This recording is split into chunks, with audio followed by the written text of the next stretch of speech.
Hi everyone, it's Lolita and this is the demo video for mixing neutrals with watercolor. I hope you enjoy and learn something. Continuing on, we are now going to work with neutrals. And for that, I'm just going to go ahead and move that off to the side because neutrals are tan, colors like tan, ivory, beige, cream, taupe, brown, and black and white are neutrals also. So we're going to mix up some neutrals, but we're going to work with the idea of undertones. So we're going to make colors like tan and ivory. Tan is just a light brown, and it's somewhat descriptive of itself. These are just common terms that we use all the time. So it can be what your idea of tan is in your mind. Ivory is something of an off-white, like white if you put a little bit of tan in it. And beige is sort of like ivory, but a little lighter. Cream might be like ivory, but maybe it could lean a little bit more towards a yellow. Taupe is like a tan or a beige, but it tends to lean a little bit more towards purple. And then these are colors we're just going to be familiar with. Brown is going to be a color that probably once you say the word brown, you picture a certain idea of brown in your mind, and that's okay. That is going to be basically sort of like your mind's eye standard. And then black is black and white is white.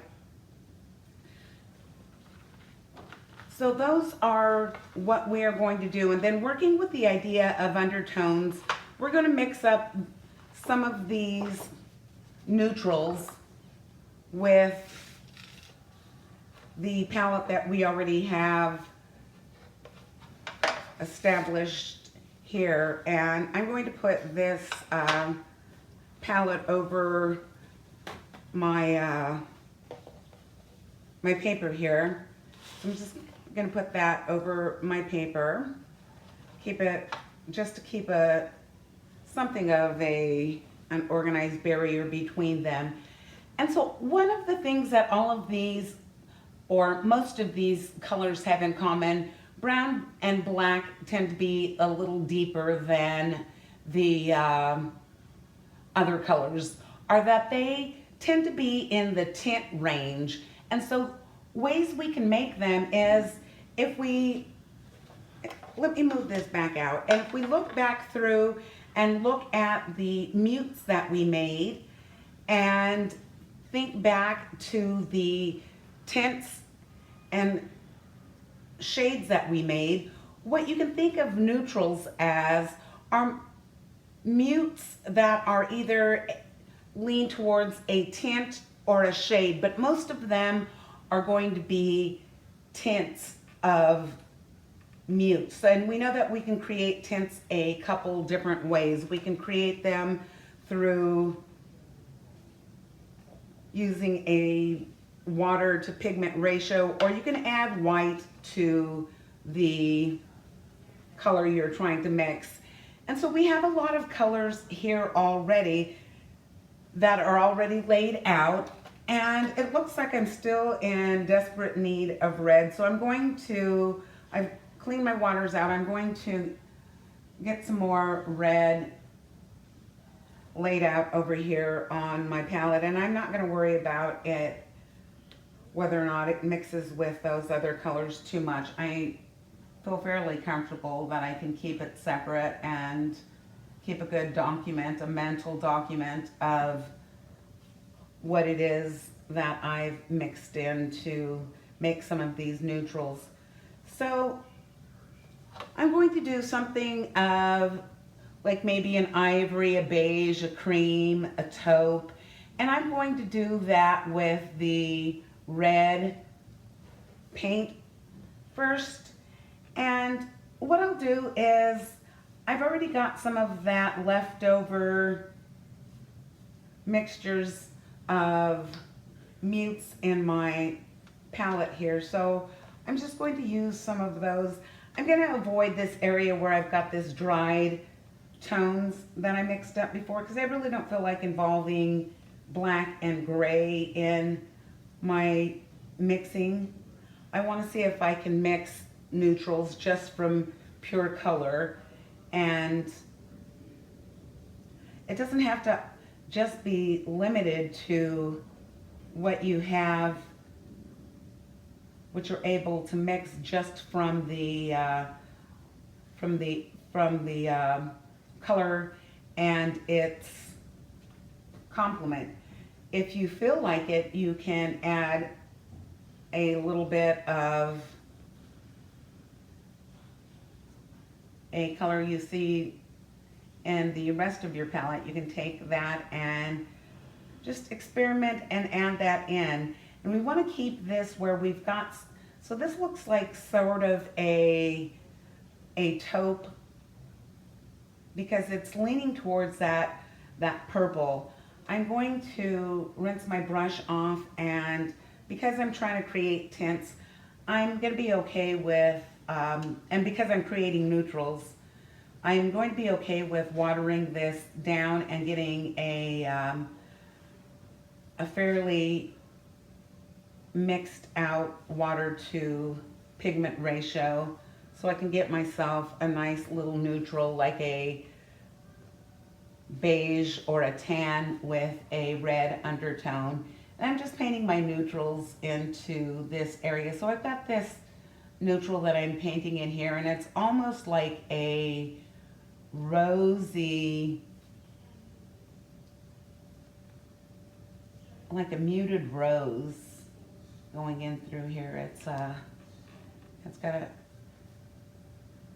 a really nice, lovely color to it. It's a pink undertone, but there is a sense of a tan or a beige leaning to it.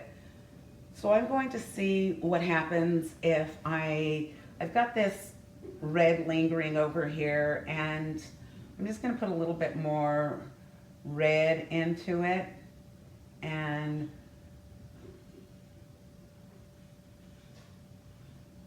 create a neutral that way. I think I'm going to put a little bit more of this, a little more green in also, and then just a little more of that red pigment to see if I can still keep it neutral. And I'm going to use a little bit of just, let's put a little bit more water in there, and I had a little bit of water over in that corner. And I'm going to paint another neutral, and that has pink undertones. So here's another neutral with red undertones in it. I think this one is just a nice neutral pink because it's muted down. It's not quite as strong and bubblegummy.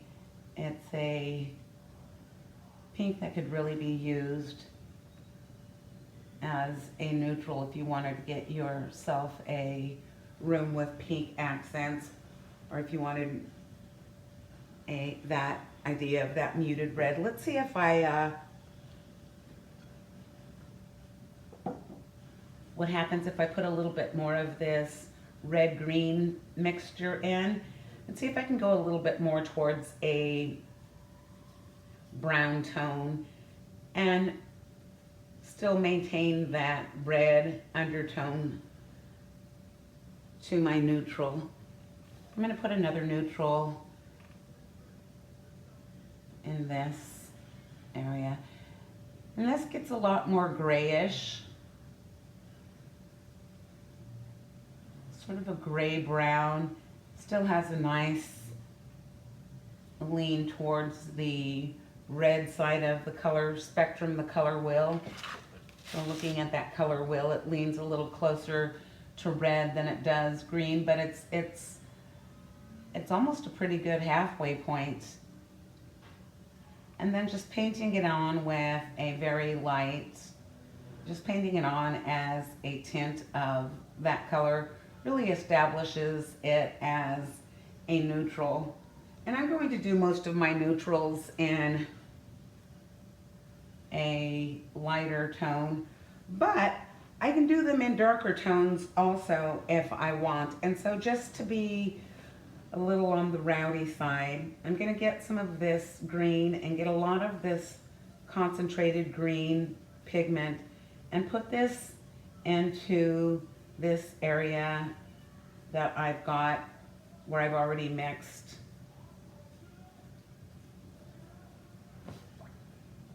previously, and you guys saw that. And I'm just gonna steal some of this red and put all of this red over into this green, and I think I'm going to get more red for my palette and see if I can create myself a dark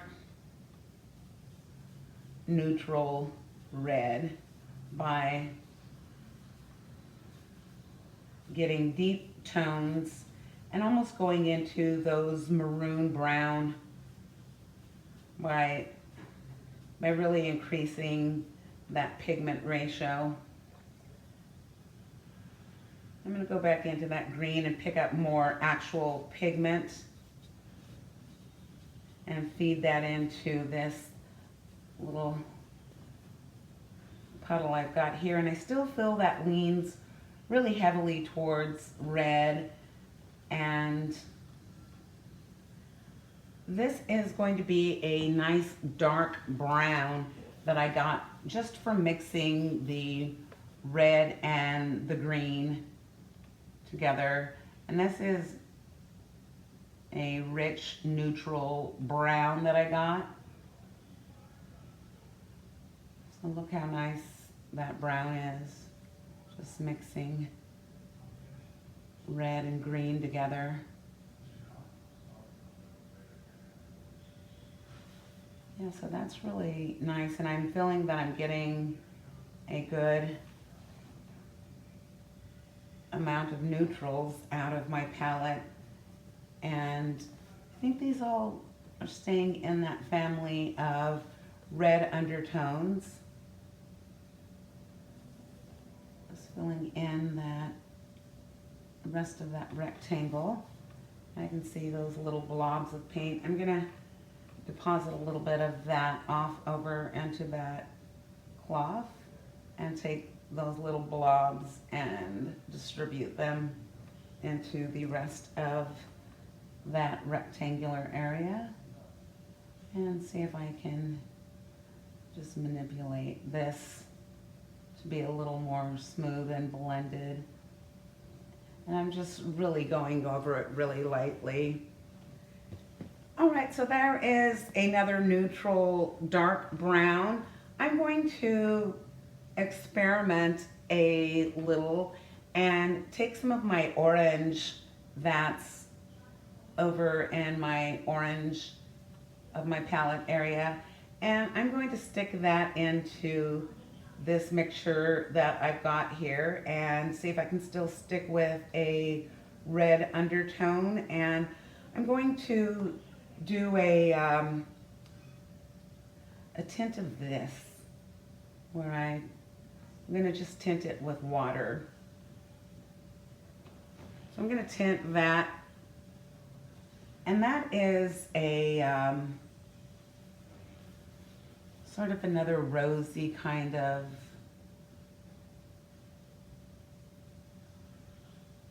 red, pink. I feel that leans a little towards just a muted pink with a, or a muted red, muted tint of red, which is pink. And that could also be, for me, that would be also my idea of a neutral. And I think that's, I could still call that in the cream, or rather the beige or taupe family. I think I could get a little more exciting with, by putting a little yellow in this same area.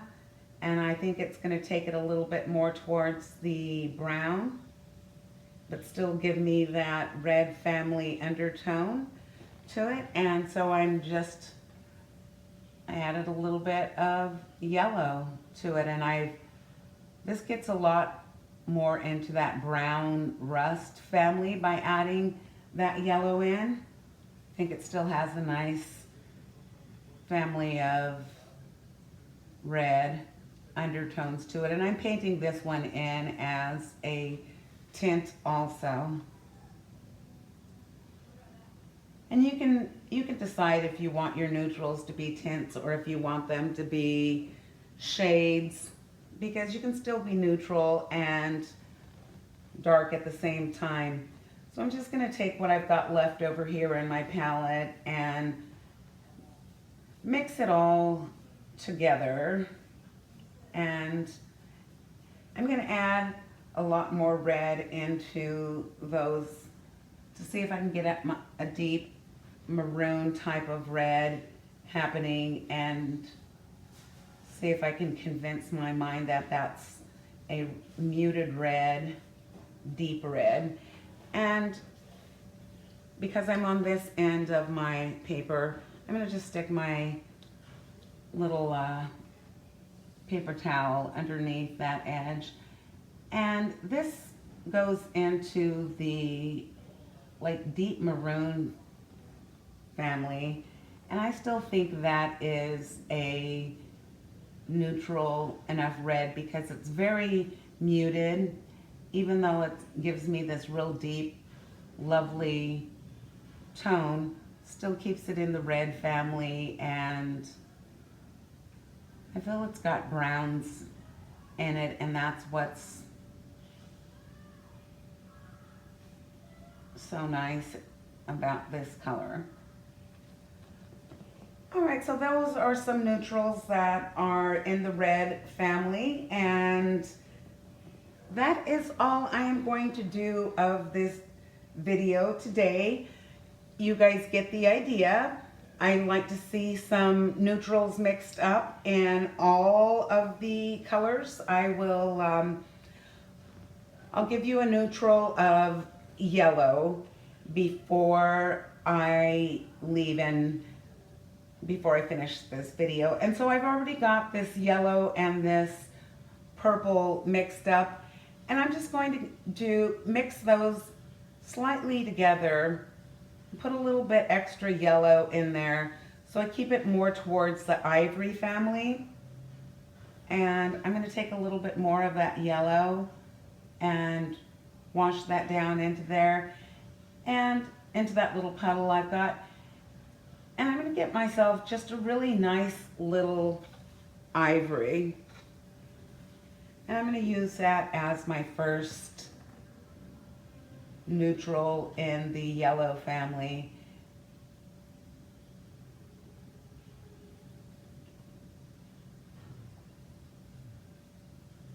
And just going really nice and light, letting the paper do a lot of the work to establish the tone of this ivory.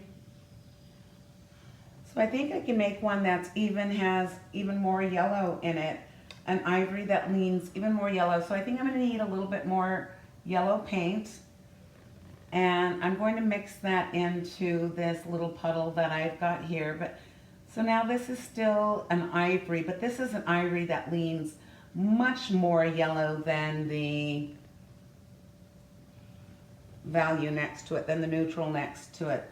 So this is going to be another ivory, just slightly deeper than the ivory next to it, and just leaning in a little bit more towards that actual base color of yellow. Get a nice neutral going here.